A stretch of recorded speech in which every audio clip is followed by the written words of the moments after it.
Thanks for joining us on Richmond Rising Collaborative Stakeholder Committee meeting. Today, April the 2nd, we are hosting our meeting, and we have a lot of new members, so we're going to take time to introduce ourselves too. And I would ask you, when you do your update, please help us introducing yourself so everyone knows who you are, and we will get the chance to introduce you to our youth fellows that are joining us today, and a new staff member that is joining us also on the TCC staff. And anyone else who's joining us and hasn't had the chance to introduce themselves, please let us know, and we'll give you a chance to do so too. So I'm going to do the roll call. For people who have not joined before, we have committee members who are part of the partnership of Richmond Rising, and we also have Richmond Rising community members, people who live, work, or study in the project area, which includes neighborhoods, people from the Iron Triangle, Santa Fe, and Coronado neighborhoods. So thanks everyone for being here. Project lead for Grid Alternatives. Present, to say present. Carmen is present. Thank you, Carmen. Project lead for Groundwork Richmond. Thank you, Lorena. Project lead for Rich City Rights. Thank you, Mayali. Project lead for Trust for Public Land. Project lead for UC Berkeley. Project lead for UC Berkeley hasn't joined yet, so we'll take notes and see if they come later. Project lead for Urban Tilth. Community member Tomasa Espinosa. Thank you, Tomasa. Community member Juan Hernandez. Let's see if she comes later. She's not present right now. Community member Montserrat Gonzalez. Thank you, Montserrat. Community member Judith Rocha. Thank you, Judith. Community member Curtis Rice. Thank you, Curtis. Community member Jim Becker. Thank you, Jim. Thanks everyone for joining us. So for everyone who's being part of this meeting, we just want to provide you more information about our CSC committee meeting. It happens every Wednesday of the month from 6 to 8 p.m. If you join in person, you have to come to Nevin Community Center, 598 Nevin Avenue, Richmond, California, 94801. If you want to attend on Zoom, that's the link that you can join. You can get that on our website. If you want to attend through a phone call, those are the numbers that you need to dial and our webinar ID. All committee members and members of the public must abide by our community agreements. Our community agreements are printed on the table, both in English and Spanish, in case you need to know what exactly are those community agreements. And they were agreed and signed by all the partners on this that are sitting on this committee table. Now I'm going to do a land acknowledgement, and I always ask our committee members to help us do this land acknowledgement in a collective way. So I'm going to share the microphone, and I'm going to start on the other side of the table, if that's okay. I'm going to pass on the microphone.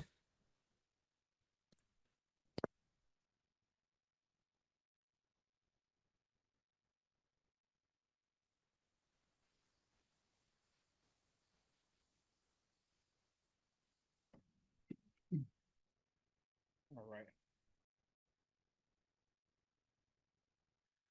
Land acknowledgements. While Richmond Rising seeks to strengthen the economy, improve public health and the environment, particularly in the Iron Triangle, Santa Fe, and Coronado neighborhoods, we do so with the awareness that we occupy unceded Hutchinson and Cochran Ohlone territory. We acknowledge that land theft of indigenous homelands and the dismantling of indigenous sovereignty was done to advance colonization. We acknowledge that capitalism and white supremacy are branches of colonialization that have persisted throughout hundreds of years of oppression, are alive today, and contribute to keeping Black, Indigenous, and all people of color from thriving. We further acknowledge that this county political economy and social institutions were built on the forced labor of African people in stolen land through violent, systematic adoption from their homeland and enslavement over hundreds of years. We further acknowledge the exploitation of immigrant and refugee communities as modern forms of cheap and disposable labor are regularly carried out on stolen land. Thus, we acknowledge that we have been impacted and harmed by these histories and experiences imposed on our ancestors and communities. We further uplift the shared struggle among Black, Indigenous, and all people of color. We also acknowledge that Indigenous people continue to live here, steward the land, and resist settler colonialism. We conclude that our land acknowledgement is an active and evolving statement and process. It requires us to recognize historical injustices and invites us to be active participants in our collective healing. Just so everyone knows, this land acknowledgement was created collectively with the partners of this initiative. And if anyone wants to add anything, you're always welcome to join us in this land acknowledgement. For people who have not attended previously, Richmond Rising is the city of Richmond and 6 local organizations that together are known as Richmond Rising, and we received a $35 million grant to bring health, economic, and environmental benefits to the neighborhoods that I mentioned earlier, Iron Triangle, Santa Fe, and Coronado. And Richmond Rising is supported by the Strategic Growth Council Transformative Climates Community Program. As for this collaborative stakeholder committee, it provides guidance on project implementation and holds us accountable in reaching our goals. It can make recommendations, provide input, and assist project leads in implemented project activities. It does not have a final decision making, and the project leads must consider recommendations from the committee and from members of the public. So thanks everyone for joining us today. And so our first item on the agenda is public comment on items that are not included on the agenda. For anyone else who has never joined a public meeting, this is a space where you can either ask questions or provide comments on things that are not going to be considered in the topics of today. If you've never joined a public meeting, we have here some agendas. These are the topics that are going to be addressed during the meeting. So if you want to see what is included in there, we have a list of items, and any topic that is not included in here, you can talk about during this time. So I'm going to ask, are there any questions or items that anyone wants to put in this space for that are not included in the agenda? Para las personas que nos acompañan, este es un espacio de comentario público. Entonces, si hay alguien que quiere agregar algún tema que no está incluido en la agenda, que es en esa hoja que tenemos ahí con los temas que están incluidos, ustedes pueden proponerlo ahora. Don't see any hands raised. No veo ninguna mano levantada. Do we have anyone online who wants to provide a public comment? Okay, thank you, Matthias. Since we don't have anyone on the public comment, I'm going to go to the next item, which is reviewing and approving previous meeting minutes. You received the previous minutes on the email together with the agenda. So I would like to get this approval from you from the previous minute that you received. Thank you, Jim. I really appreciate it. It's always Mbesa who does that, and we don't have him today. Thank you. Lorena seconded that, and Carmen seconded that, so thank you.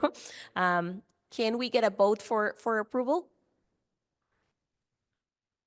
Okay, I see every hand raised. We don't have UC Berkeley, and we don't have, there's one more. Okay, so only UC Berkeley is missing for voting. Thank you. So now we're going to go to the next item.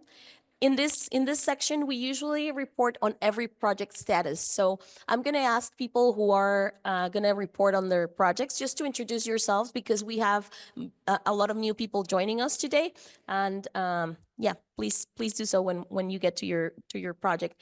And just so everyone knows what this section is, we always share up-to-date financials and grant expenditures, but also what has happened in the last 2 weeks and what will happen in the next 2 weeks. So, hi everyone. My name is Beatriz Guerrero. I work for the city of Richmond. I am the TCC project coordinator, and together with Matias, who's sitting right there in the back, we do most of the work related to grantee, which is the person or the organization that signs the agreement with the state. Basically, we receive the grant directly, and we provide funds to the rest of the organizations that are sitting in this table, and to do the actual work that we committed to do through the Transformative Climate Communities Grant and the Richmond Rising Initiative. So since the last meeting, we scheduled, coordinated, and are currently facilitating meeting number 13, including translation, refreshments, and childcare that are available for all of you today. We also completed the review and approval of invoice number 8. We are currently finishing corrections of invoice 9, and we just started outreach for invoice number 10. We also requested amendments and modifications to the agreement that we have with the state. This means a lot of our partners had changes, whether it was in budget or timelines, and we had to change this with the state and sign a new agreement. So that was finalized and approved by the state last week. And we met with all the projects and project partners and with the Strategic Growth Council and Department of Conservation, who's our grant manager. Total expenditures up to date, $249,000. Budget remaining $399,000. And planned in the next 2 weeks, we are finalizing invoice number 9. We're finishing and submitting invoice number 10. And we are co-hosting together with Urban Chill and other partners Earth Day on April 19th. So we'll talk a little bit about this, but I hope we can make it sound exciting enough so you can join us on that date. On the Neighborhood Complete Streets, which is the project that will be building better bike lanes and sidewalks for pedestrians and some enhancements for the streets to slow traffic. We continued coordination with partners and design consultants. We also did coordination with the Richmond Wellness Trail on status on Reconnecting Communities pilot program. For people who are not aware of this, we wrote and got a grant from the federal government last September. However, because of different situations with federal administration, we haven't had our initial meeting to receive the funding and to sign an agreement with the federal government.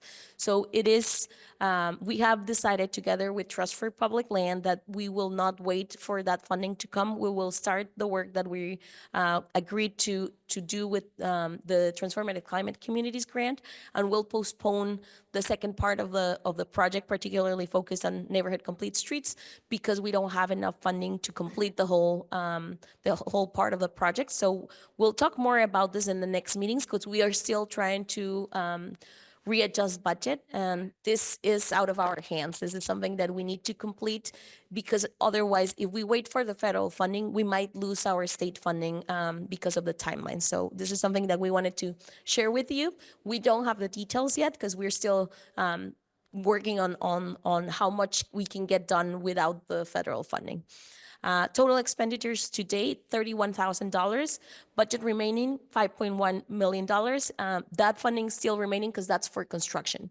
Planned work in the next week. We have to rescope the project to complete within the TCC Richmond Rising timeline, and we have to receive an updated budget from our consultants, and after that, coordinate engagement for the next stages of the project. So involve the community in what decisions can be made on this project, and share it with all of you so you can help us spread the word. I'm going to pass the microphone to Trust for Public Land Representative Terrence. Good evening. My name is Terrence Wu. I'm a project manager with Trust for Public Land, managing phase 2 of the Richmond Wellness Trail, which is a bicycle and pedestrian improvement project along Marina Way South. So the work completed since our last meeting, we've continued design development of construction documents, community engagement work. So we've conducted intercept surveys at the southern end of the project area with support from the climate health promoters, and we got over 65 responses. The survey is still open and we are still receiving more. We've done AC transit coordination, so coordination with AC transit projects, just to ensure that our scope of improvements overlap and there's some efficiencies built in where possible. With grant funding and coordination, as Beatrice mentioned, we met to discuss the Department of Transportation grant that may not materialize at this point. We've also been awarded funding from the MTC grant, which is a separate funding source, and are working with the city to get that signed and contracted. Total expenditures reported to date are $217,000, and remaining budget is $4.6 million. Planned work in the next 2 weeks are just to continue design, community engagement, and project coordination work.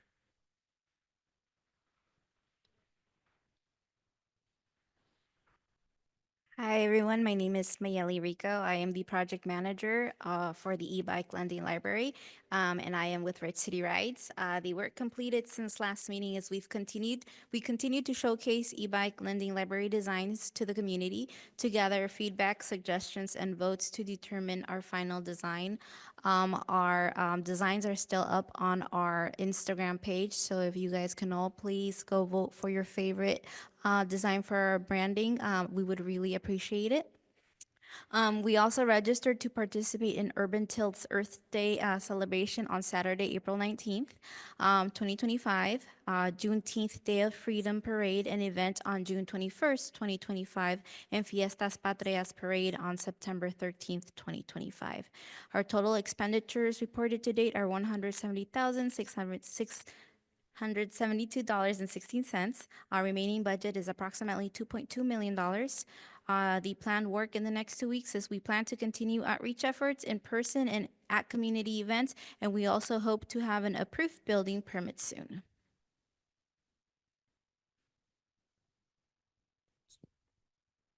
Thank you. Good afternoon. My name is Carmen Zamudio. I'm a senior outreach manager for Grid Alternatives. And the work that we have completed since the last meeting is outreach conducted a urban till climate friendly workshop. And we also have installed 3 more projects. And we have another 3 projects that are going to just got permitted, and those are separate from the ones that I just mentioned. Began permit process for Unity Park for summer thesis events that we are planning with other colleagues. And the total expenditures reported to date is over almost 75,000. The remaining budget will be a little over 6 million and under 200. Plan to work on the next 2 weeks is continue planning for the TCC summer event and also filming for Grid TCC workforce and installation video to be shared with the community. Thank you.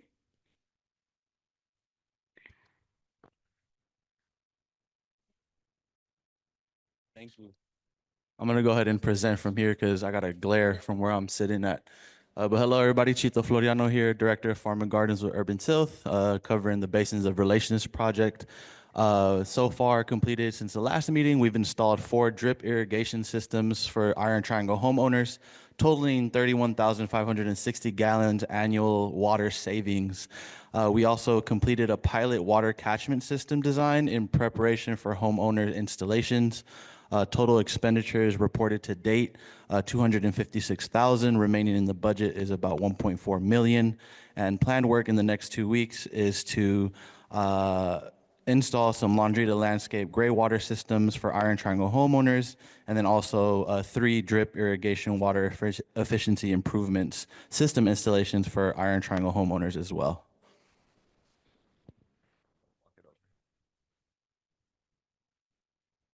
Thank you, Gio. Good evening. My name is Lorena Castillo, and I'm the Executive Director of Groundwork Richmond. And our project is to plant 1,000 trees in the TCC neighborhoods. So far we've planted 120 residential trees. So that's in people's homes, and roughly about 12 non-residential trees. So in parks or public spaces. And so far we have graduated our cohort 3, which was one of our workforce development programs. And we graduated 8 members of the public, and with like OSHA certification, first aid CPR, resume building, and hopefully to get these folks into green collar jobs. And we did hire 4 of those participants to join our crew. We've had some staff turnaround, so we are currently, our urban forestry manager, Colin Martin, who was coming to these meetings, is no longer with the organization. And so moving forward, our program manager, who is Alex Arias, will be moving into the urban forestry manager position. So hopefully you'll meet him next month. And Sarah Calderon, who has been with the organization for over 10 years, is also finally retiring. And this is like her second time retiring, so hopefully this time she will really stop working because she needs a break. So she's also just like a Richmond, a lot of folks know her, and so we're just happy to give her a break. And yeah, so far we've spent about $163,000, and we have a little under $1 million left.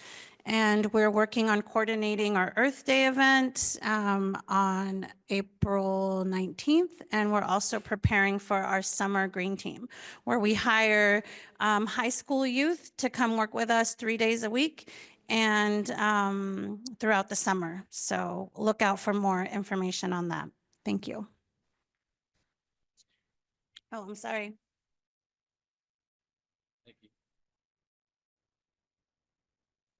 So I'm going to be covering the ADA Accessible Garden. The ADA Accessible Garden is going to be the first ever, I think in the state, ADA Universally Accessible Garden at Unity Park Plaza on 16th in Ohio. So some work completed since the last meeting. We reviewed and provided comments on the plans. So our project manager and architect team were able to provide comments from the city and provided comments on the plans. Also, we've had our monthly project coordination meeting with our project manager and design architect team. We've also drafted some language for a call for artists to support the ADA garden mural. So total expenditures reported to date, about 91,000, remaining in the budget, 863,000. Planned work in the next 2 weeks is to do the resubmittal to the city of Richmond.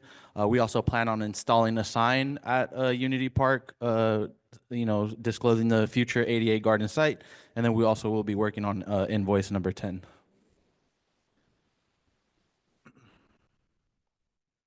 Okay, no worries. Cool. And the next project is Orchard for All. Orchard for All is a project that's going to distribute 400 fruit trees every single year for the next 5 years. Now is going to be the next 3 years to do a distributed orchard throughout Richmond in hopes to combat food insecurity and distribute that fruit where it's most needed. So some work that we've completed since the last meeting. We've entered the final week of our apprenticeship program. So this apprenticeship, during the apprenticeship program, apprentices have gained valuable knowledge in environmental justice, proper tree pruning, soil care, grafting techniques, and effective harvesting methods and fruit storage.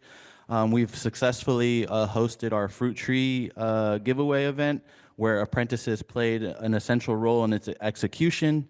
To date, we've distributed a total of 100 trees with 30 of them already planted. So that's a huge success. With that said, we still do have 300 trees to give away. And so we are actively giving those away, distributing them from our North Richmond farm site. Total expenditures reported to date, 151,000, remaining in the budget about $1 million. And some planned work in the next 2 weeks. The final day of the apprenticeship is this Friday, April 4th, so apprentices will be graduating. Of those cohorts, we're planning to recruit one of the apprentices to serve as a second coordinator on our team. And then we're also going to continue our efforts to distribute the remaining 400 fruit trees and ensuring that there's planting and ongoing care for those trees. And for the Veggie RX project, work that we've completed since the last meeting is hosting climate-friendly diet workshop with fierce advocates. That happened on March 20th. Lifelong Medical conducted 8 heat classes with the support of the Veggie RX team. There was also continued recruitment of climate health promoters for the May 2025 cohort. Total expenditures reported to date is $692,962, and with the remaining of $2.5 million. some of the planned work in the next 2 weeks is to host the climate-friendly workshop at Lifelong Medical on April 14th at 4 p.m.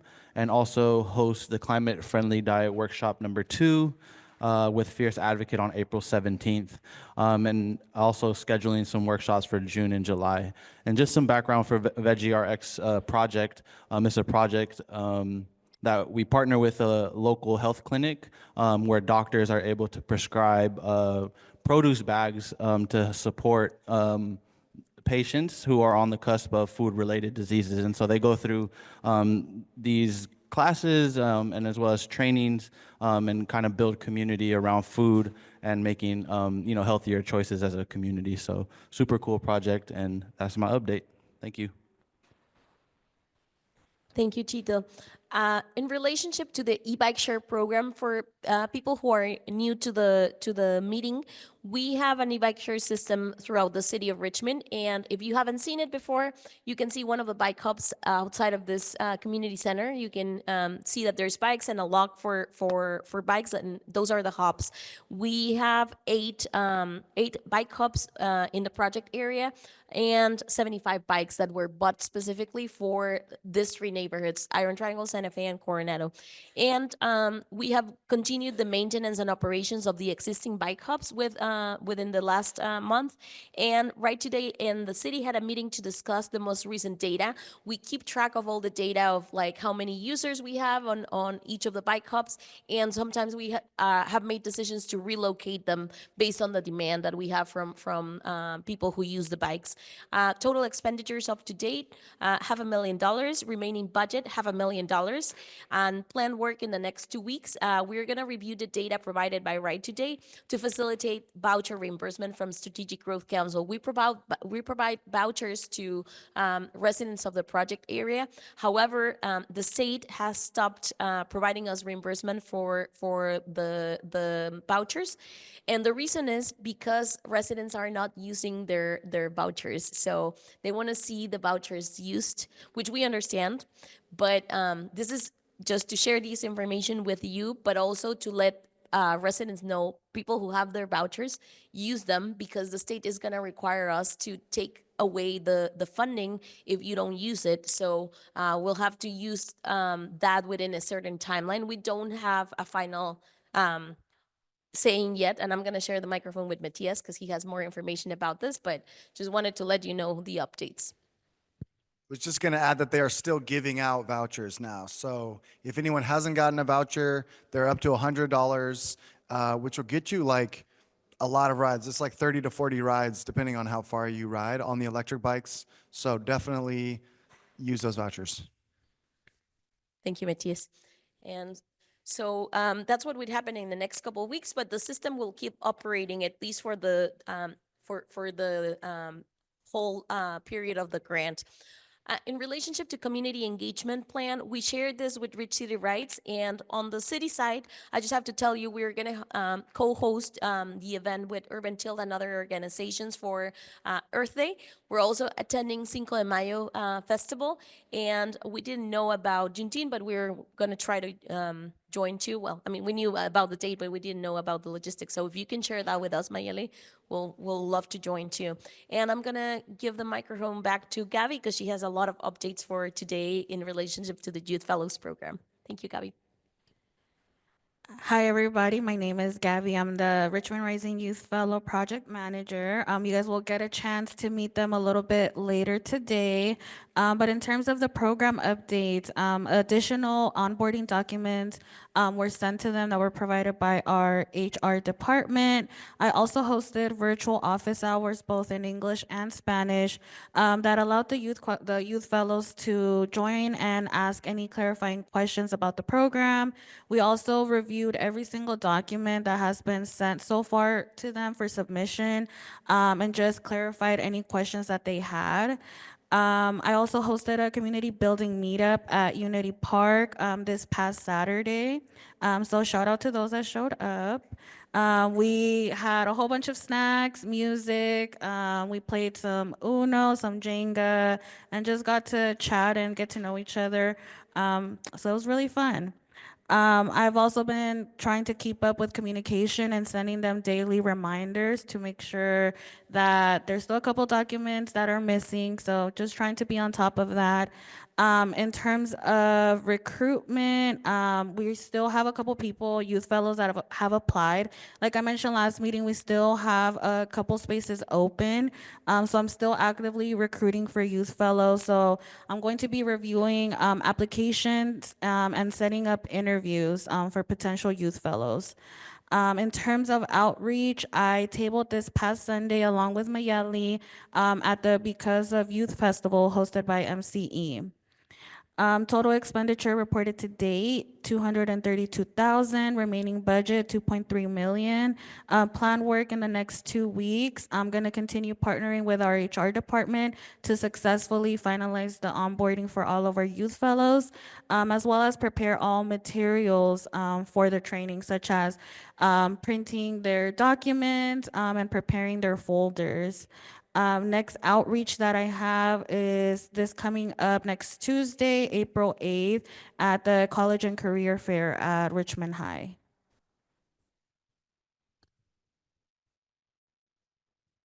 In relationship to our displacement avoidance plan, the team finalized the contract execution for Blue Dot Open Rewards and buy local events and marketing consultant. This means we will have a buy local campaign and team working with businesses in the next, I think, couple of months now that this contract has been executed. And a new staff member was recruited for managing contracts and Richmond Rising programs. Unfortunately, Kyle, who was our previous project manager, left us to go to the port of Richmond. So he's still part of the city, but he is now working for the port. And now we have June Garcia, who's going to be working with us on the displacement avoidance plan. Our total expenditures up to date is $148,000. Remaining budget is $500,000.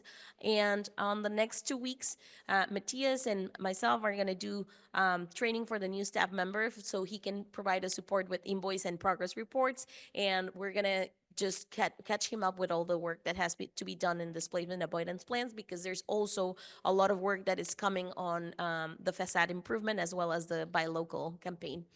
So in relationship to the workforce development and economic opportunity plan, the city of Richmond is following up with the workforce development team in the city, and Grid Alternatives is the one who has the largest amount of updates. So I'm going to share the microphone with Carmen. Is that okay, Carmen?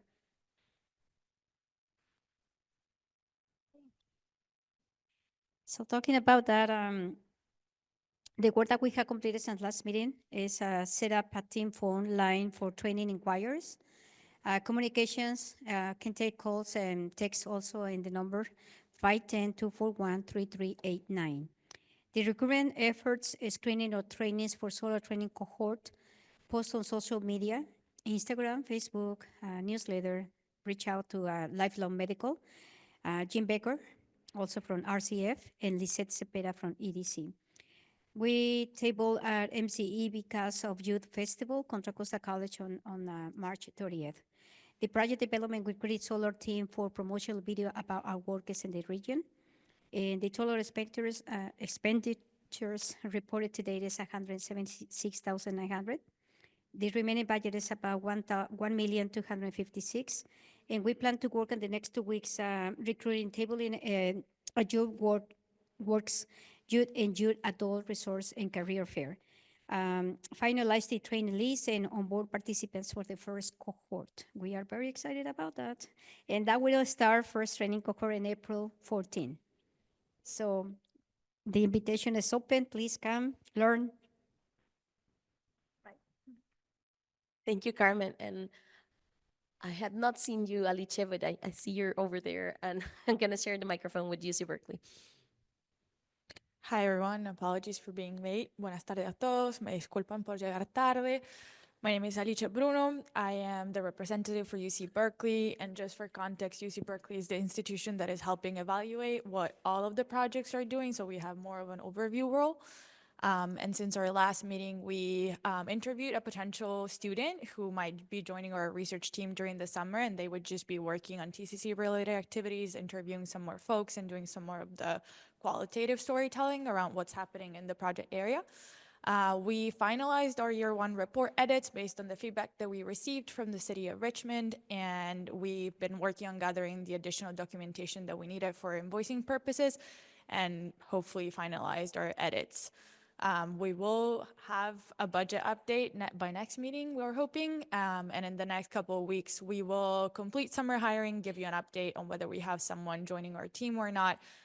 We actually submitted the official report an hour ago, so that's been done, and hopefully, crossing our fingers that our invoice 10 will be submitted and completed.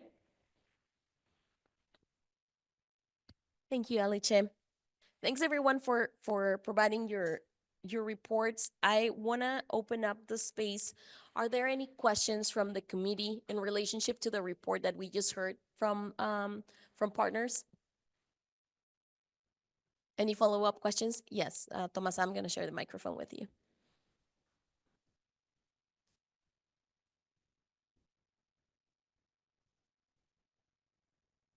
Question. When you were talking about complete streets, you said that you are going to have a third community meeting. Do you have any? Tomasa was asking us if we know when the third town hall is going to be happening. The answer is we don't know yet because we thought we had federal funding for the project. So we now need to go back and rescope to be able to say what are the things that we can provide because we lost $9.5 million of budget. So now we're back to the original place where we were before the second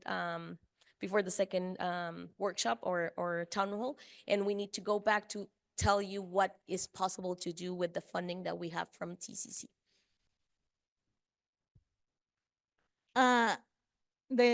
Bueno, sé que dicen que las calles más pequeñas son más seguras, pero eso me vino a la mente el otro día que pasó el camión de bomberos. ¿Ustedes analizaron que realmente no va a haber ningún problema cuando pasen los vehículos de emergencia? Porque vi que le costó pasar de que como es más pequeño, no tiene a dónde hacerse. Tomas is asking about the safety of the streets in relationship to emergency vehicles, including police and fire. Actually, police and fire are part of the reviews that we do internally with the city plans. Like we do the work with building and community development, but then we sit at a meeting where we have like fire, police, emergency services. We also have people from building, people from engineering, people from water, people from different, probably all the departments of the city, and they provide comments on the plans. Particularly for streets, we have specific meetings with fire and police separately. So yes, that will be part of the review. So after we go to the community, we go back to them to make sure that that's safe for the area and that they can stop their vehicles or go through the streets that we design. Do we have any other questions? ¿Tenemos alguna otra pregunta en relación a lo que se mencionó en el reporte de los proyectos?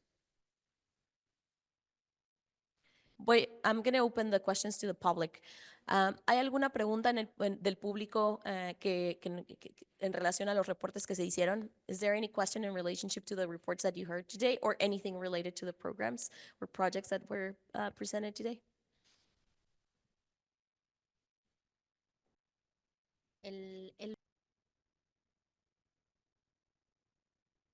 About the federal funding, is that only affecting the complete streets projects?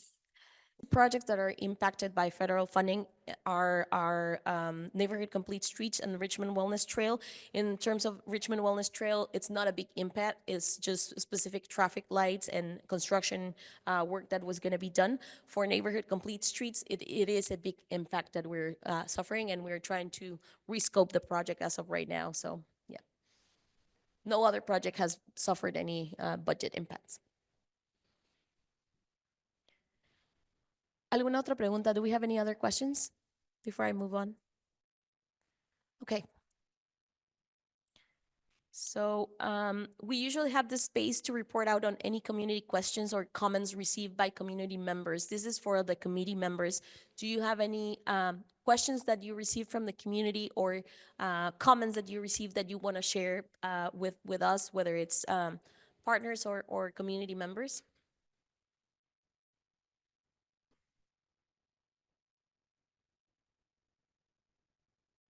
Since I don't see any hands raised, I'm going to continue with the next item, if that's okay with everyone.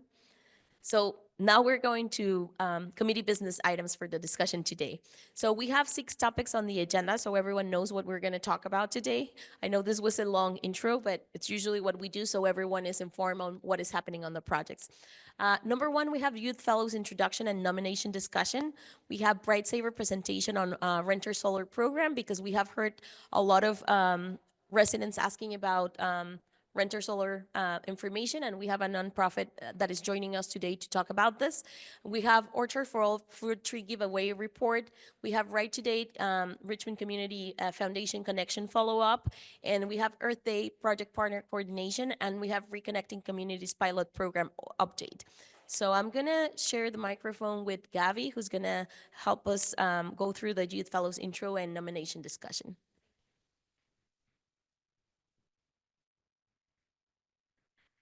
All right. Hi, everybody. My name is Gabby. I'm the Richmond Rising Youth Fellow Project Manager.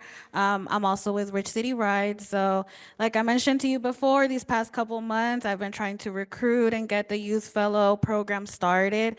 Now we get to physically have them in our space, and I'm going to be able to finally introduce them to you guys. They'll be doing their trainings later this month. And then next month, they'll be able to be part of all of your amazing projects and help you spread information. So I'm gonna go ahead and ask the youth fellows if they can come on up to the front. And if you guys can just please give them a warm welcome. Si pueden venir todos los jóvenes para enfrente, por favor. They're gonna go ahead and share their name, why they want to join the Richmond Rising Youth Fellow Program, and what do they hope to learn by the end of the program. So definitely, all of our partners and project leads definitely pay attention onto what they want to learn and get out of the program. Just so you know, every time that you guys are going to be requesting them, last meeting I mentioned that I'm going to be sharing with all of you guys a request form for your outreach efforts. So definitely, listen to what they have to say just to make that very intentional. Again, they are specifically for your use to be able to share your Richmond Rising projects. So I'm gonna give the mic to Montserrat, our first youth fellow. You can go ahead and. So hi, my name is Montserrat. I think a few of you know me. I'm a senior at Richmond High currently.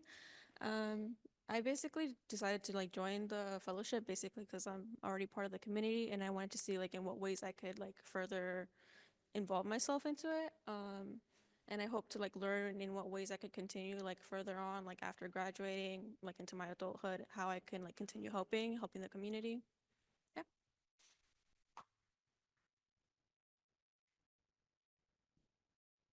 Yeah. Hi, my name is Judah, and well, why did I want to join the Richmond Rising Youth Fellowship Program? It was mainly to work on skills that I already have and make them even better, and to improve myself and things that surround my community and things personal close to me.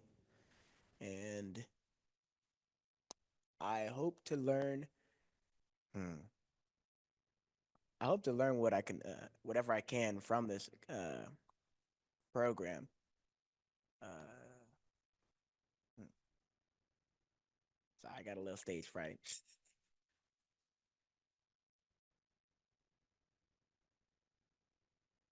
Hi, my name is Yadira, and I decided to join this program because I wanted to get more involved in my community. And something that I hope to learn from this experience is to really like my leadership skills. I really hope to develop more of those. Yeah, thank you. Hi, my name is Leslie. I decided to join this program because I want to gain experience overall and I want to connect with new people. I By the end of this program, I hope to be more comfortable with public speaking and building my skills overall.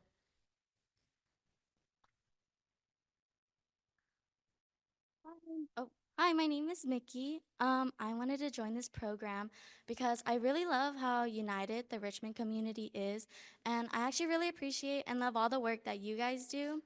And I wanted to be more involved and engaged in that work for our community. Another large reason of why I wanted to join is what I can get out of it. I hope to become a bigger and better advocate and also to gain work experience, not only to benefit myself, but also use that being an advocate and maybe plan some events that can help our environment and the community.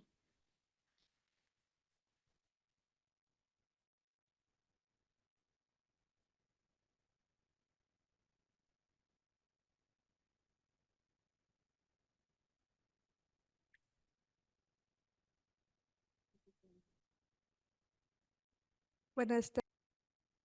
Good evening. My name is Astrid. I go to Kennedy High School. I decided to join this group because I want to support the city of Richmond and I want to be able to get to know everybody who's supporting and who's helping Richmond to become more clean and also so we can have less contamination. I want to learn many things to improve Richmond.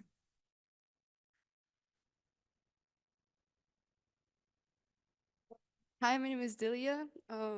So I decided to join this program because I wanted to be able to like get to know more of my community, get to know more in the deeper level, not just what I see, but know what happens in the inside, as well as like get to um, practice my skills to be able to use them more than I can and spread out more word. What I hope to get from this experience is learn how to just talk more to my community, expand things to my community, and yeah.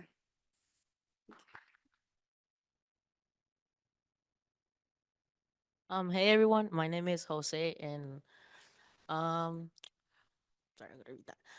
And I wanted to join the community because I want to gain a more job experience for the future and get to know the community more. And by the end of this program, I hope to gain better public speaking and more jobs experience. Yeah.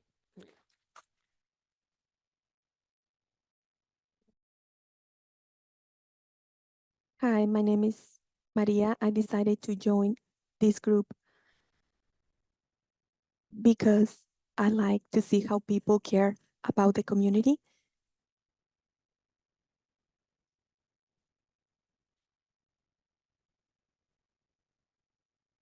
And I also would like to get skills so that I can support my community so we can have a healthier community for future generations. Can we just give them one last warm welcome? Yes. So we're just missing one youth fellow, but again, we're still actively recruiting. We still have 5 open seats in our program. And again, the youth fellows and this specific youth fellow program, it's really catered to Richmond Rising, and it's going to go on until the end of the grant. And again, it's really for them to get involved in the work that you guys are doing, but also help continue to spread information. So definitely think about different ways for them to be involved in your outreach or different ways that they can be involved in your projects. With that being said, later this week, you guys are going to receive a form. Last meeting, I shared a couple questions of what might be on there. So just think about upcoming projects or events that you may have, how many youth fellows you will need, what the dress code is, things like that. You guys will be able to start requesting them in May. But you are able to submit your form in advance to be able to book them and get them in your calendar. Other than that, the last kind of thing to discuss is kind of the nomination. So one of the responsibilities of the youth fellows will be to come and attend our CSC meetings, but also be part of our committee. Currently, right now, there's two youth seats available. One is currently already filled by Montserrat. Montserrat joined prior to our youth fellow program, and she's actually now. And she's also going to be joining our Youth Fellow program. Now, with that being said, there is still one available seat open, but I did want to bring this up to our committee members. There is a lot of interest from the Youth Fellows to join our committee. So I did want to open the discussion of possibly adding one more seat to our committee if you guys are open to that. So does anybody have a say if that would be like okay with you guys of us opening one more seat, meaning that there will be three youth fellows in total in our committee. So again, right now we have Montserrat, and I'll pass the mic. I think that is a great idea. I think Montserrat joined us without knowing that she was going to turn into a youth fellow. So our guidelines say that we will create 2 spaces for youth fellows, and we had not recruited. So technically, I mean, we wanted to bring this discussion to the committee because we didn't want to make this decision unilaterally. We wanted everyone to be okay with it if that's what we want. And if not, I mean, we're also open to have that discussion. But Gabby and I had this conversation earlier, and I asked her if we have a big interest from the group who's joining us, we would love to have them joining the committee. But yeah, we just want to open this conversation for everyone.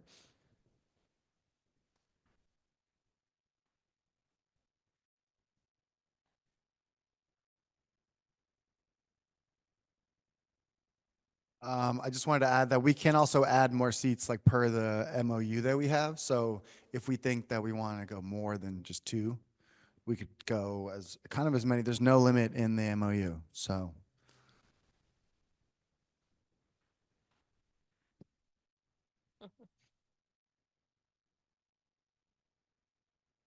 I motion to add 2 youth spaces to our panel.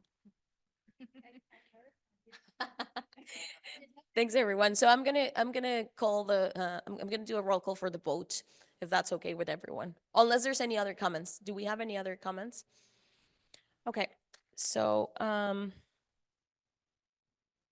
can we just raise our hands for everyone who agrees with the motion that was proposed?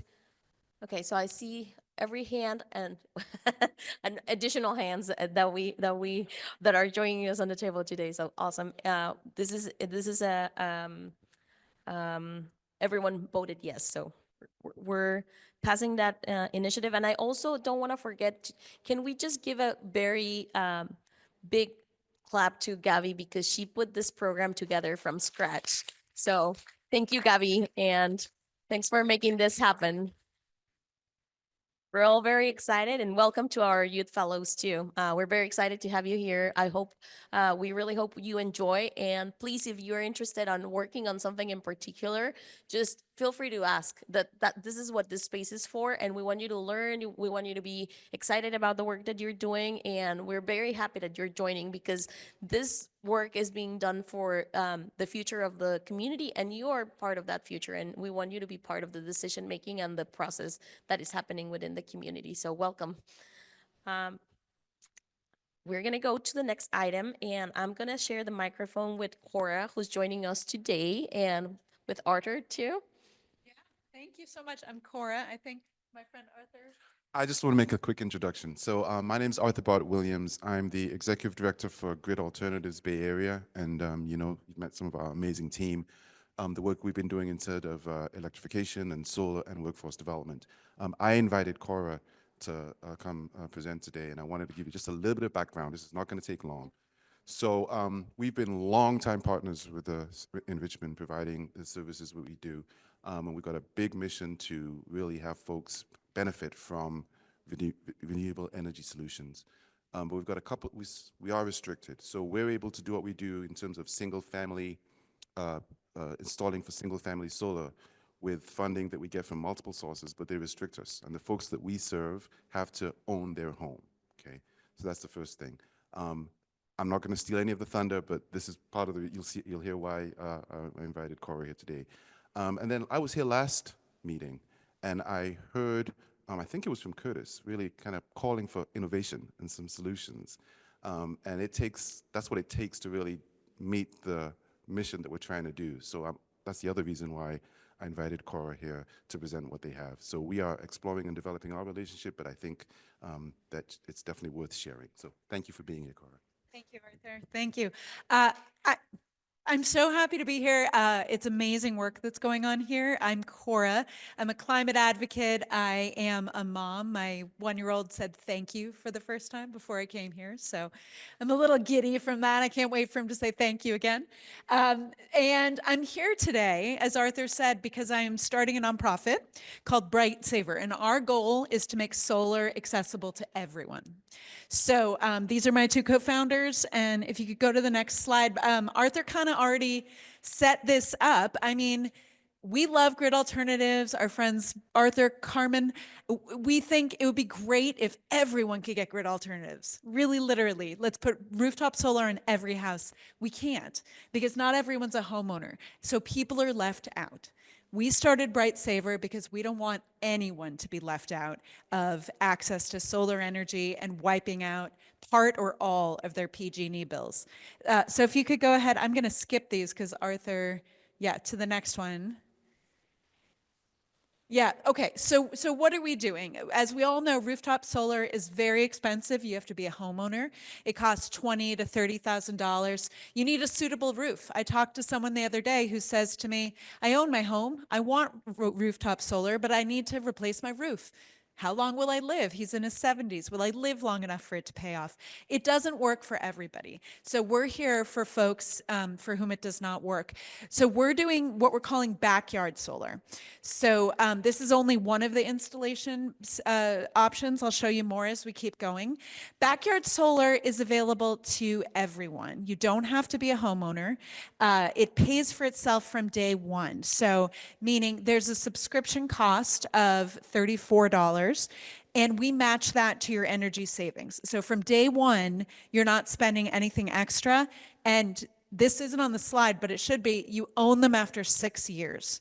So I'm going to say that again, month to month, you're not paying anything extra. And after 6 years, you own them outright. So you're no longer paying us $34. So you get all the energy savings to yourself. We can only do this because we're a nonprofit. We're not making a profit on this. And we want everyone to have solar energy. We're cheaper per kilowatt than rooftop solar. I'm going to get into why in a second.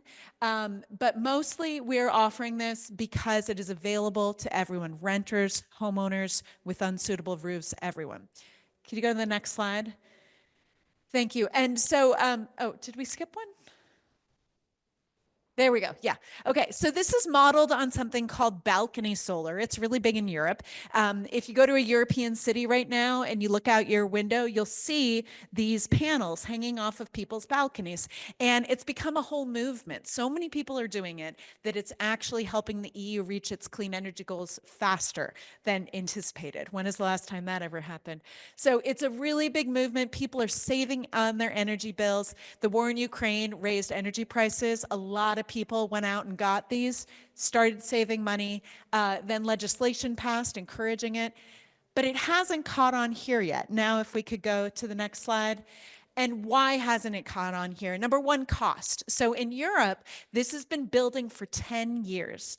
People have been doing this DIY movement thing for 10 years. There are many manufacturers. They're all competing with each other. The price is a lot lower, and it's super simple to use. You can go to the grocery store, buy them for couple $100, take it home, plug it into the wall, you've got solar panels. Here, much more expensive. You need an electrician to set it up, and people don't know about it. So why do we exist as a nonprofit? We're here to take away these barriers so anyone can get it. Can you go to the next one, please? So we're removing all these barriers. So first of all, cost. So as I said, your savings will match our subscription fee from day one. And then after 6 years, you own them and you'll save even more. While producing clean energy, we're a nonprofit. That's why we can do this. We're not trying to make a profit. 40% cheaper than rooftop per kilowatt. Really importantly, we deliver and install it. So you don't have to find an electrician. We do that. We think that will make it a lot easier for people. Otherwise, you'd have to order this thing from Texas, find an electrician, find someone to mount it. We do all that because we think it'll help people adopt it faster. And fundamentally, we're starting a movement here. I mean, we imagine a world in which you don't see a couple of solar panels. You see solar on half the houses in Richmond, half the apartments hanging off of balconies. We can't do that with rooftop alone because it doesn't work for everyone. We're here to serve the other people who are left out of that. Can we go to the next slide? So these are some other mounting options. That's me on the top of my deck. You can put it on your balcony or your deck. You can put it on the side of your house, but by far the easiest way to do this is in the backyard, as you see on the bottom there with my co-founder. So that's what we're recommending. You can mount it these other ways if that's the only space you have. It's more complicated though. Can we go to the next? Thank you. So we're already installing these in the Bay Area, and we're looking for about 50 more households who want to adopt this. This is our proof of concept. We're at the very beginning. We've been around, Arthur and I were just chatting, we've been around 3.5 months. We are so new. I think it's exciting to be at the very start of this movement, and we're already installing them, but we need about 50 more folks that we can install for. This is Terry. He's the one I mentioned. He's wanted solar for a long time, but didn't want to have to replace his roof. And this is his backyard solar panels. He's very happy about them. If you could go to the next slide. And this is just an example of the movement we're building. There was an interview with me featured in a national Substack that got a lot of attention, and people spontaneously donated. They said, this is great. Lots of people can't get solar. Start this movement. Here's $400. Now, I wish that happened with thousands of people. It didn't. But we just are seeing a lot of enthusiasm for this. And we want to grow to be really big. You could go to the next one. And people all over the country, Maryland, Massachusetts, people want this. So what do you need for us to come and install this thing? Number one, you need a sunny spot 50 feet from a plug. Usually an outdoor plug is what you need. There are no income restrictions. So this is for everyone. You can be a renter or a homeowner. Your electricity bill does have to be in your name or the name of someone in your household. And as I said, it pays for itself from day one. So it should not cost you anything extra out of pocket from the very beginning. If you could go to the next one. So how do we start this movement? How do we get solar to everyone? Number one, we need to spread the word. Please let people know about us. I've got flyers. There's a QR code here. If you go to this QR code, you're going to get to a contact page that says book a consultation. I really encourage you, or if people you know, to book that consultation because we want to serve everyone, and we don't yet have any folks in Richmond. So I think the way this works is you get one household to adopt this, and then they say to their neighbor, hey, this is the greatest thing, you should check this out. No, it's not a scam, it's for real. So we would love to start here in Richmond. We would love to have a whole group of families here who we can serve. Obviously, we reduce emissions, reduce electricity bills, and we just want to give everyone an option. So that's why we're here. Should I take questions or, yeah? Okay, does anyone have any questions?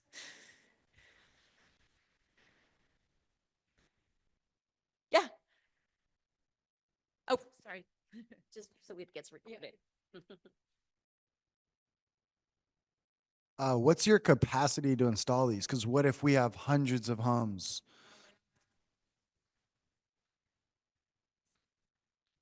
Our capacity is matched to demand. So if we had 200, 300, I don't know how many you're talking, but if you came to me and you said we have 300 households, we would sit down and figure out how to make that many panels come here and get them installed. We basically we have the first 100 from a donation. They're here. There are about 50 of them sitting in a warehouse not far from here. We can install those tomorrow. If you have more people you know would want to do this, we can order the next batch tomorrow, and it can be here in a couple months. And one other question, is this single family homes or multifamily also? Anything. I mean, the problem with multifamily is there are HOAs, so you need to get approval usually from those HOAs. But you can put it on the side of your house, the backyard. I mean, if you have permission to say put a play structure in the backyard of a multifamily household, you could put this in the backyard as well. Yeah. Thanks for the question. Yeah.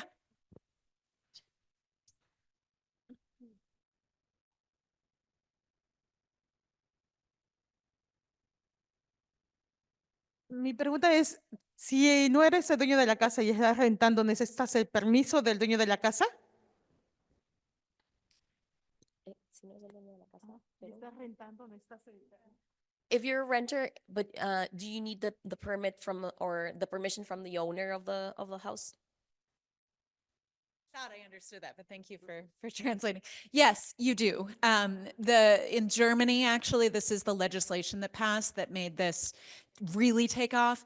At this moment in this country, you need your landlord to be nice enough to let you do this because they control the property. So, however, I will say that I've talked to a couple landlords who have come in and said, I want this for my tenants. I believe in clean energy. I really want you to install this on in my tenant's backyard, on my tenant's porch. So I would say start talking to your landlord and see if they would be into this. It's totally removable. That's something you should know, is that if you don't like it, we can take it away. If you move, we can take it away. It's not something that is permanently affixed anywhere.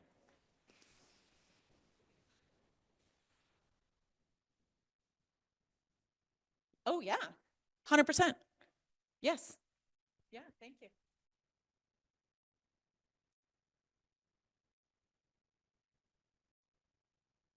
I guess, yeah, I was just going to highlight the point that we have a lot of homes where because of the income limits, we can't install solar. So it sounds like even if they own the home, if they are above the income limit, they could still.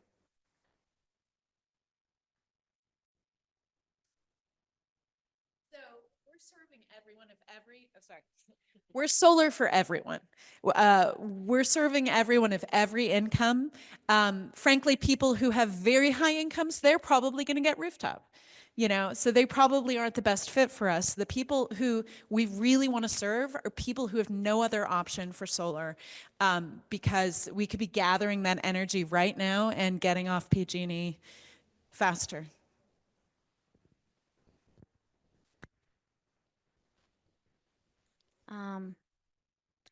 ¿Existen desventajas? Todo suena maravilloso, pero ¿hay desventajas de esto? Everything sounds wonderful. What are the cons of the initiative? Everything sounds horrible? No, amazing. Everything sounds great. What are the cons? Yeah, everything sounds really good. What are the things that are not as great, or what are the cons of that? Yeah. Oh, what are the cons? Well, you mentioned one, your landlord needs to approve if you're a renter. The cons, I mean, we're trying to make it really easy, honestly. We believe in climate, we believe in equity. We want to make everyone have an option. Cons, Arthur, what are the cons? You know our program.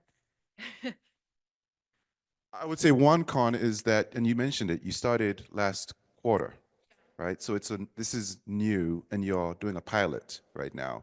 So I think there's the con of you got to be willing to kind of roll with, there might be some bumps along the road in terms of as you're figuring some stuff out, which you're doing very quickly, but that's part of, for me, the pro of that is you're able to give some feedback into how it's going and shape and impact that. So I come from an entrepreneurial background, and you want to get the feedback as quickly as possible before you get too far down the road. That's innovation. So I think that's part of, and I think that, you know, just what I know of this community and this project that's happening right now, right? Just this committee as well. So I think that's the opportunity, but there's some pros and cons. Yeah. That actually, if you could go back to the mounting options of me on my deck. So originally we thought we can install this anywhere. It's so versatile. We can put it on a deck, we can put it on the side of a house. That one on the top where I'm smiling, we nearly killed ourselves to put it there. I mean, we're doing the installations ourselves. I carried that solar panel there. So we decided, okay, deck is not the best right now. Sometime in the future, we hope that will be something we can offer a lot. But the backyard one we found is much easier, and we can mount it. You can't really see here, but there's sort of an A-frame built underneath it. So that, yeah, we're new, but we've already discovered, hey, this is the use case that works the best. We're trying to set it up so there aren't cons, and you're asking about capacity. It's kind of a chicken and egg thing. So if we had 100, 200 people who raised their hands and said, yes, I definitely want to do this, we could get the order in tomorrow and plan this for the summer. But if we don't have 100, 200 people saying that, we have to go in this kind of slow, one by one kind of way. Did that answer your question? Okay, CC. Okay. Sí, so tengo una más. Another question.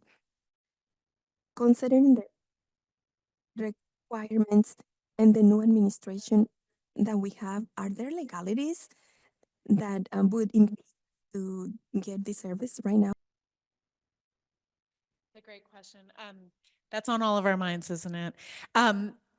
I actually, so to answer the legality question first, that's another reason we like the backyard way better, because it's totally removable. You're not attaching anything to a structure. You're just putting it outside. I have a play structure for my kids in the backyard, and I didn't get a permit for that. I didn't even think about getting a permit for that. If you want to attach it to the side of your house, depends on the city. You might need a permit. You need to check with the permitting office. Regarding the new administration, they don't have anything to do with this. I don't see how they would affect us. I mean, this is totally us as a nonprofit purchasing the stuff and installing it and not making any money doing that. We're almost all volunteers at our nonprofit right now. And we're just literally out there sweating. My colleague Rupert hurt himself. I mean, I don't think that the federal cutbacks will have anything to do with this. Yeah.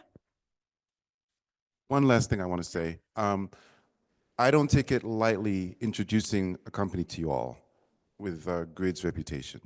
So I've been talking to them for a while now. They came in, presented to our team. We've got folks on our team who are very technical designers and installers who are exploring us doing some installations for them, and we'll see how that goes. We've made some recommendations to some larger clients for their system. So this is us putting I don't do this lightly. And this is part of the reason I'm here to make this introduction. So we've kind of been doing our own thinking and vetting and debating, and we've decided to kind of move forward and explore this and develop this relationship. So I just wanted to add that to that, because we don't want to just put something and just test it to see if it's going to work. That's why we're being upfront. They're on you and they're working some things out, but the potential, it's amazing. And it really fits our mission, because we cannot do it all. So that's why we're here. I appreciate that. Thank you, everyone. If you're interested, please come hang out with me. Please take one of these. I'd love to hear from you. We want everyone who wants solar to have it. So thank you. Sorry, I want to ask one more question. Are you able to support tenants talking to their landlords? Like maybe they can email you and you can help them coordinate and all those kinds of things? In fact, one of our friends is the Western Director of the Electrification Program for Rewiring America. So she has a whole training on how to talk to your landlord about electrification projects. So I can do it, she can do it, we can do it together, 100%. Yeah. Thank you so much.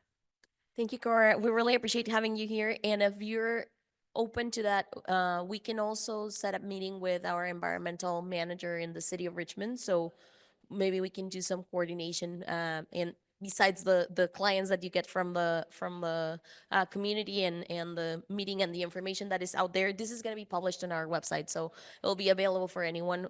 Your contact would be available on the presentation for everyone's access.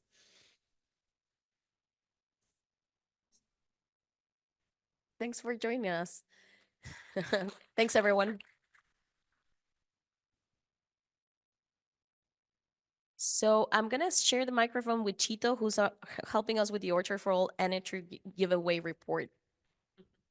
Yes. Hello, everyone. Chito Floriano here again. So unfortunately, we weren't able to put together a slide. Our project manager for this report fell sick, and so he's not here to present. But as mentioned in the report back, we did distribute 100 trees. We planted 30 of them, and so we will be doing an ongoing giveaway of the fruit trees. So if you all know anybody who lives in the project area, so Iron Triangle, Santa Fe, Coronado neighborhoods, and is interested in a fruit tree, we are giving away these fruit trees for free. We are also providing free fruit tree services. So we are also able to come out and assess the tree, assess its health, also prune the tree, bring compost and fertilizer, all for free. We do just ask that, once the fruit does start to bear fruit, that you allow us to harvest a bit to be able to redistribute to our free farm stands, which are 5 different farm stands throughout the community of Richmond, where people are able to have access to fresh produce, and is all free, first come, first serve. So yeah, if y'all could just spread the word that we are giving away these fruit trees, and maybe next meeting we can have a more official report back on that. So I appreciate it. Thank you. Thank you, Chito. So I'm gonna go to the next item, which is, as you might remember, we had a conversation in between Right Today and Richmond Community Foundation with Jim, who's part of our committee. And so they had follow-up conversation, and Jim shared with us a presentation that I'm sharing right now on the screen. There we go. And I'm gonna share the microphone with him. Thank you, Jim. Thank you so much. My name's Jim Becker. I'm the CEO of the Richmond Community Foundation. And at the last meeting, I had mentioned some of the challenges that we're having with vandalism on the charging stations. But we also wanted to see if we could better connect the electric bikes and the electric vehicle hubs. And so we met, we looked at some information and think it's actually a really doable idea. So I wanted to share a little bit more about the car program, because I know a lot of you are familiar with the bike program. And unfortunately, my co-presenter had to go. But yes, next slide, please.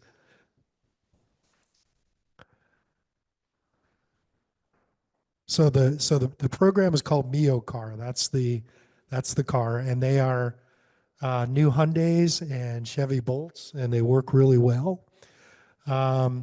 So again, like the solar team, this is a not-for-profit local electric vehicle car sharing hub. So how does it work?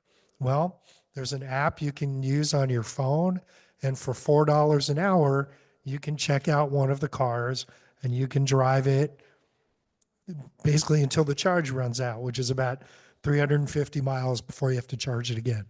So it's a really affordable way to get electric vehicles into the hands of the public. They have services both in English and Spanish on the app. It's also, if you have any trouble, there's a number you call that's picked up, and they can say, like, yeah, here's how you actually, unlock the car when you get there, that kind of thing. So it works pretty well. Next slide, please. So there's locations for these all over the Central Valley so far.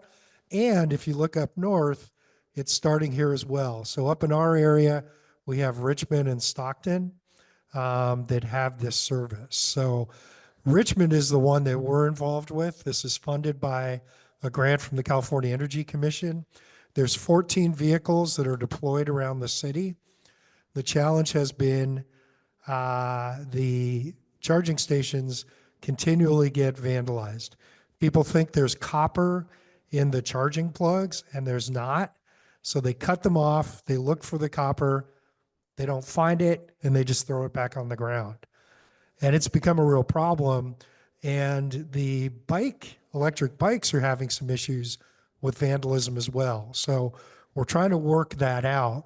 But what we thought might work really well is if we can get more eyes on the charging stations. In other words, more people using them, more people seeing them.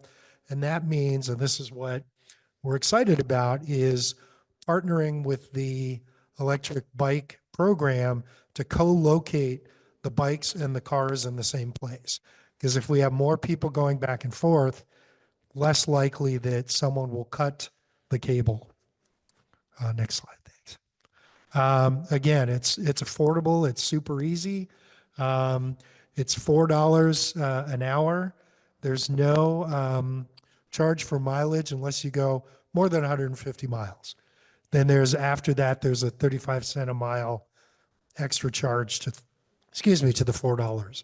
But very affordable. If you go to Enterprise and rent a car for a day, it's like, $100, right? So you can rent a car here for $4 an hour. Next, please. And these are what they look like. We have Nissan Leafs and we have Chevy Bolts. There's a lot of great range on these. So like if you don't have a car and you're like, hey, I got off the BART station and I need to get a car because I'm going to go visit my friend, you do it, right? There's locations there. So you check it out, you get in the car, you drive, you bring it back, you plug it back in, and you're done. And it covers all your insurance and everything too. Next slide, yeah. Registration process, unfortunately for the youth in the room, you do have to be 21 or older. But your parents can do it.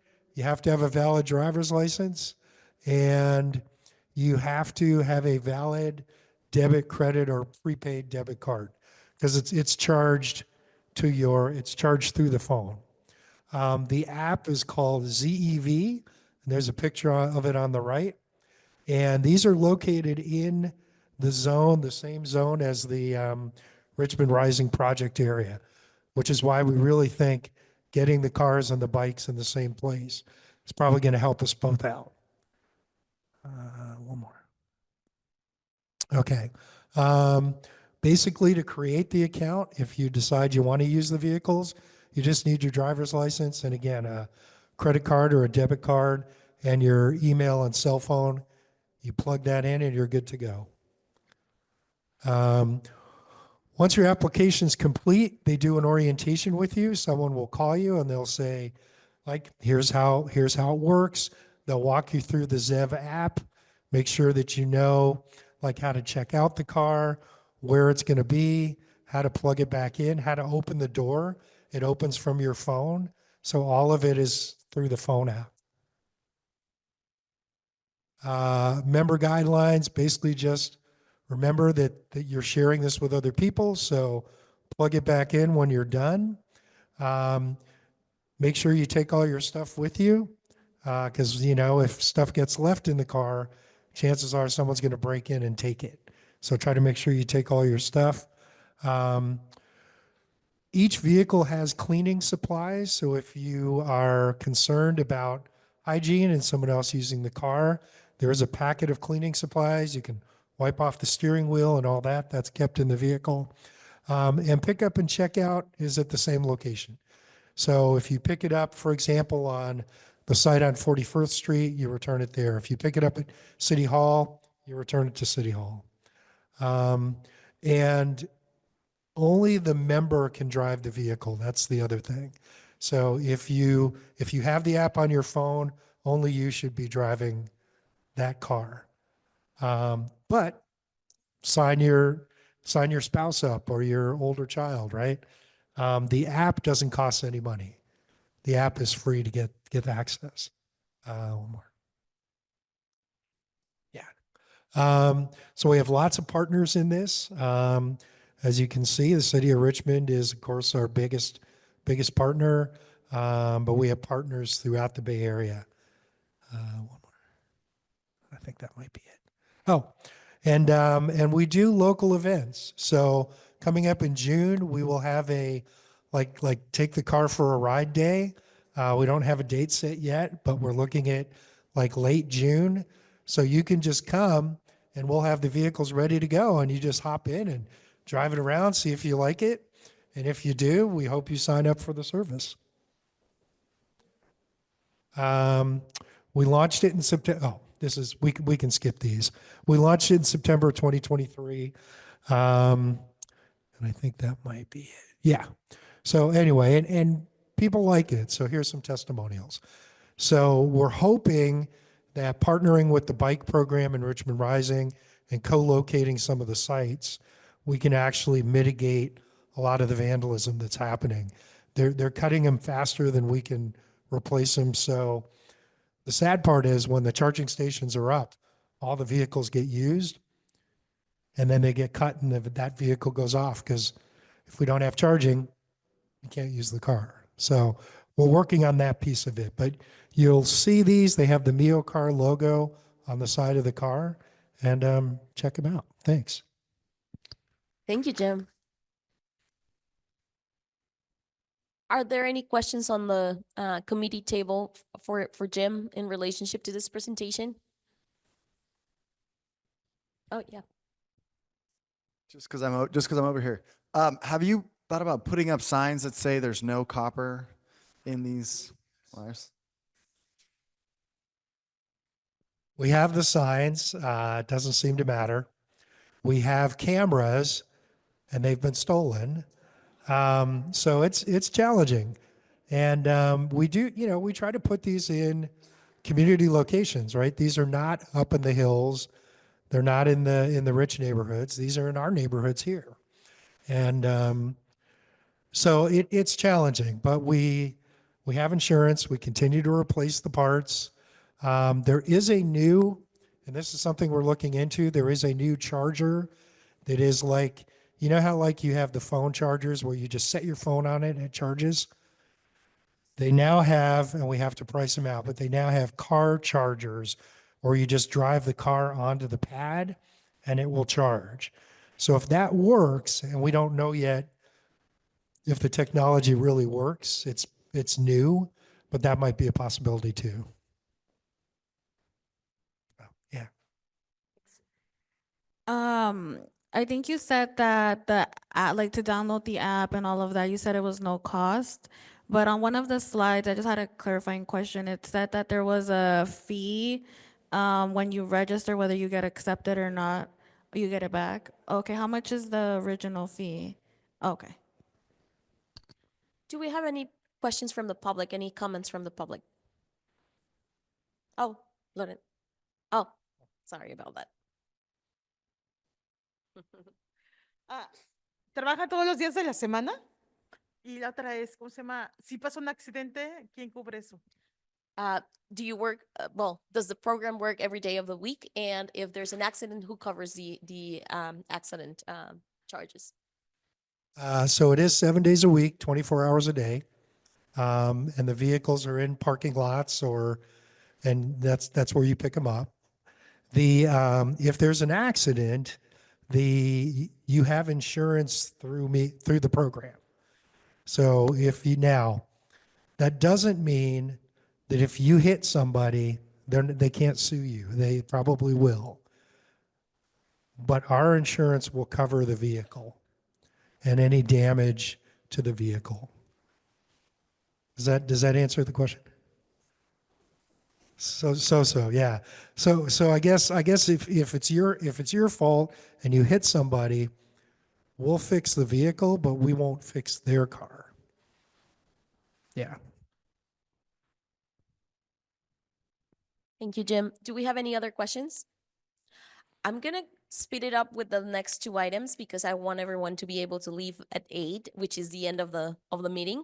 So we have one item. I don't know, Chito, if you have additional information, but we're Urban Tilt is hosting their Earth Day project, Earth Day event on Saturday, April 19th. One of them, because I understand they host more than one, but on the project area, we have one at Unity Park.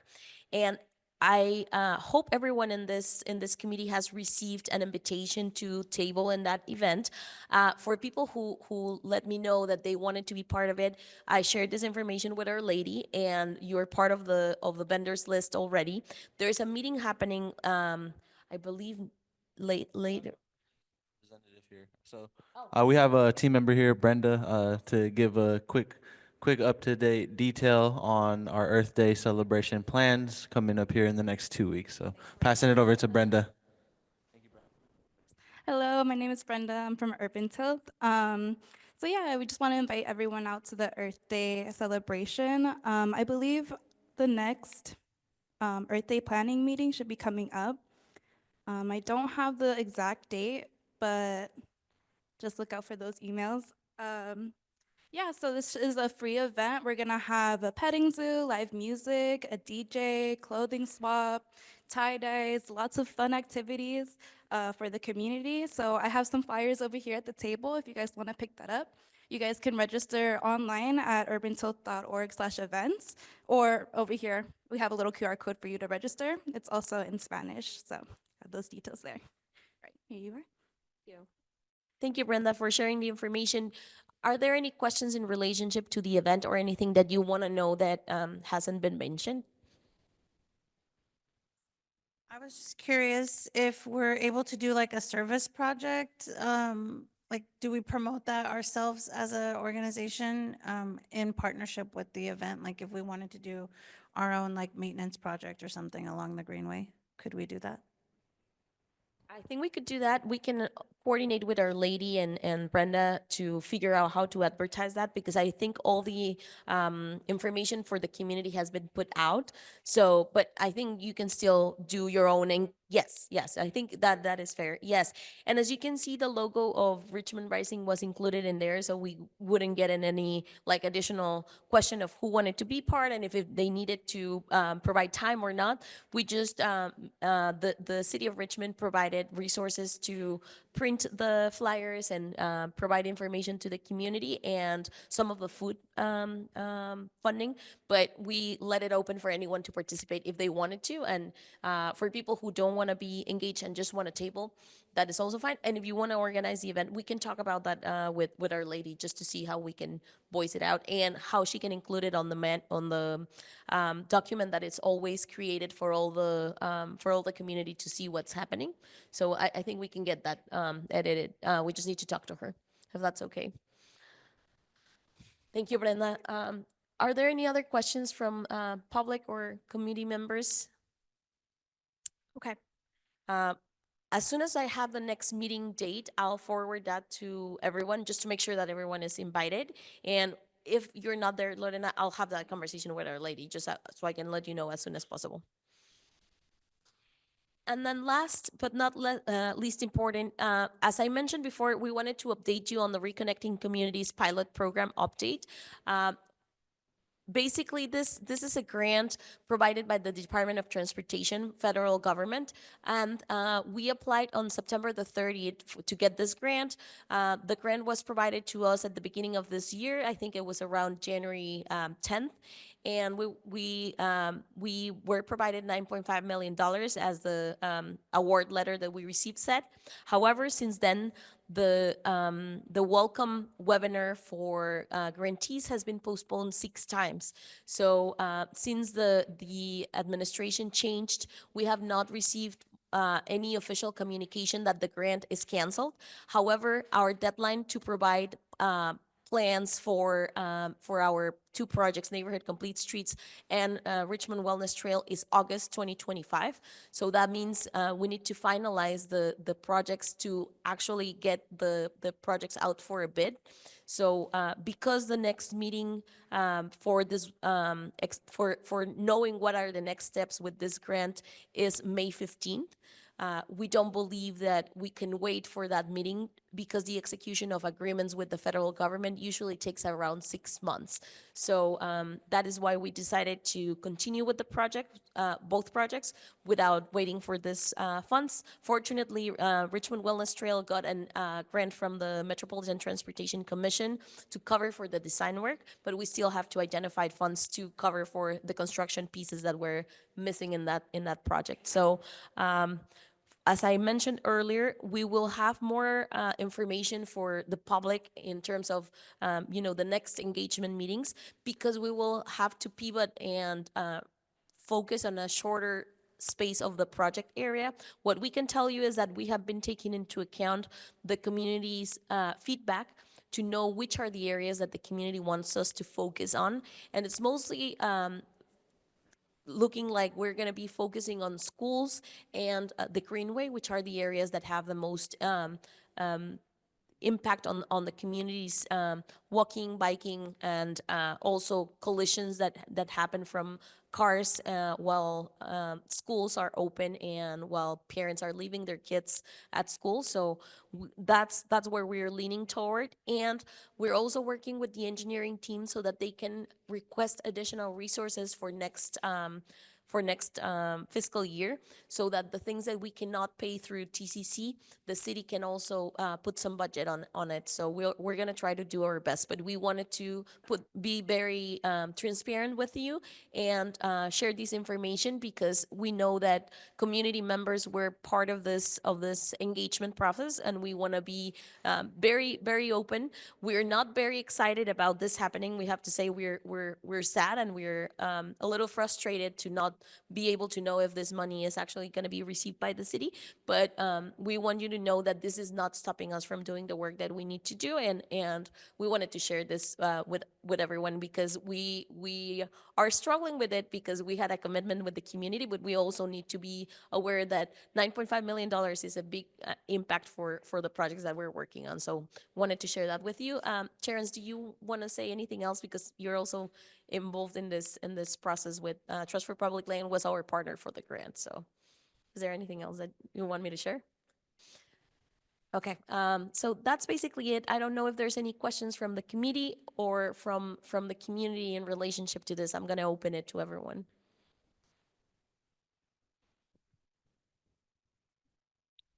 Don't see any hands raised, and I don't see any hands raised on the Zoom meeting. So this was the last item on our business items for today's agenda. So I just want to open, are there any agenda requests for our next meeting? This meeting will be hosted in May. And if there's any presentations that you want to be doing or any updates that you want to provide for next month, we're happy to open that agenda for you. Can we do committee nominations next meeting? Yeah, so as it was approved by the committee today, we're opening 2 spots for youth fellows. So for the youth fellows who are joining us, please help us submit your application if you're interested to be part of this committee, and we'll put an item for next month to vote on the applications that we receive. And we could we could vote for both places, or if we just have one application, we'll vote for one committee member, as many as we have, and we'll review them here. Are there any other agenda requests? Okay, so I'm going to open the space for general announcements. I think number 1 would be our April 19th event at Unity Park that is going to be hosted on April 19th for Earth Day event. But are there any other events that anyone wants to advertise, or any general announcements? I'm opening for committee members first. I just thought about this, but I'm part of a folklorico group at my school. It's also like outside of the school. I know there's like a lot of events going on, and especially during summer, like some people, like the community likes to see like dances and stuff. In case like anyone's interested, you can let me know. Thank you, Montserrat. We'll take that into account for our next events. Oh, Like I mentioned earlier, next Tuesday, April 8th, and this is for like all the parents that are here. If you have any high school students, there is a college and career fair happening at Richmond High next Tuesday from 1 to 5 p.m. It is open to any local youth. Not specifically just Richmond High students. It's open to college students as well. The age range is from 16 to 30 years old. So it also includes young adults that are looking for a job. So I definitely encourage you guys to let your kids know that this is a really great event if they're looking for jobs, volunteer opportunities, internships, or if they're in the process of applying to college. I just want to just share that the Juneteenth Day of Freedom Parade registration and the event are being, the registrations are available through the Richmond Police website. Also through the City of Richmond website. I believe they're already posted on there as well. Also, the 23rd Street Merchants organization um, is the place to go register for the Cinco de Mayo event. I believe the price is $50 for nonprofits this year, or 101 or 150. Sorry, it's 150, and the space is 10 by 10. The parade is not sponsored by the 23rd Street Merchants. I do not have information on that, but I can share that via email with everybody. any other announcement from the committee? Are there any announcements from the public? Nancy. Thank you. First of all, I just want to thank you all the partners for filling out the forms that we gave a couple months ago. And we're really looking forward to talking with you a little bit more about how we can really solidify our partnership for the next climate health promoter. So we'll be sending out an email with dates and times. If you can please respond so we can set up time so we can talk more. Within the next couple of days, you'll be receiving that email. So thank you. And we are continuing, as it was mentioned, we are maybe halfway there with our recruitment, and we still, continue to it. So if you have anybody, please send us our way. Thank you. We have a lot of new people today, Nancy. Do you want to talk about like the program itself, just to let them know, like just a couple minutes? Yeah, absolutely. So one of the projects is called the Climate Health Promoters, and it's kind of like a really wonderful way to really get to know all of the different projects. And this is it's a 6 weeks program where we meet weekly, and we have different topics as the health of our city, our parks, ourselves, and how that's related to ourselves and our community. And then this time around, we're gonna have 6 weeks of training, and then we're gonna take a couple weeks break where we're gonna partner up on a project, and then we come back for our last session where you will be presenting, the participants will present the project. So it's a really wonderful way to really get to know deeper about this, the Richmond Risings and the different projects, and also for you to get more skills and knowledges, because ultimately we're really developing folks to really gain facilitating skills. Some of you mentioned about speaking, being able to speak in public. So these are all different topics that we cover in the training. So we have flyers with QR codes too that you can scan it and then sign up. There is a stipend, it's $500 for completing the project. And anything else? Did I miss it? Thank you. Thank you, Nancy. Any other announcements before we close the meeting? Oh, I see some. Hey everybody, really quickly, my name is David McClellan. I work with the Veggie RX program at Urban Tilth, and we try hard to put on multiple demonstrations within our community, within this region, just educating the community on the importance of eating healthy, how to eat more sustainably, being a great resource, and giving away free foods within our community, especially learning how to eat in a manner that helps our world thrive and our community thrive. I just wanted to give you guys a couple heads up. We have a few cooking demonstrations paired with food giveaways. One is with Lifelong, and that is on April 14th, which is a Monday. It's going to be about an hour long. So if you guys show up, we'll be educating you guys on the importance of eating healthy, giving a cooking demonstration, and also giving away veggie bags. And the other one is another climate-friendly diet workshop, and we're partnering with Fierce Advocates. That is on the 17th. That's Thursday. And it's the same thing's going on. Short demonstration paired with a food giveaway. It's right up the street. Both locations are extremely close. So if you have some time, you and or anyone that you know, your loved ones, your friends, your family could be present.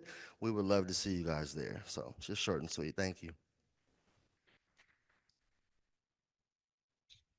Thank you. Is there any other announcement that we need to do today?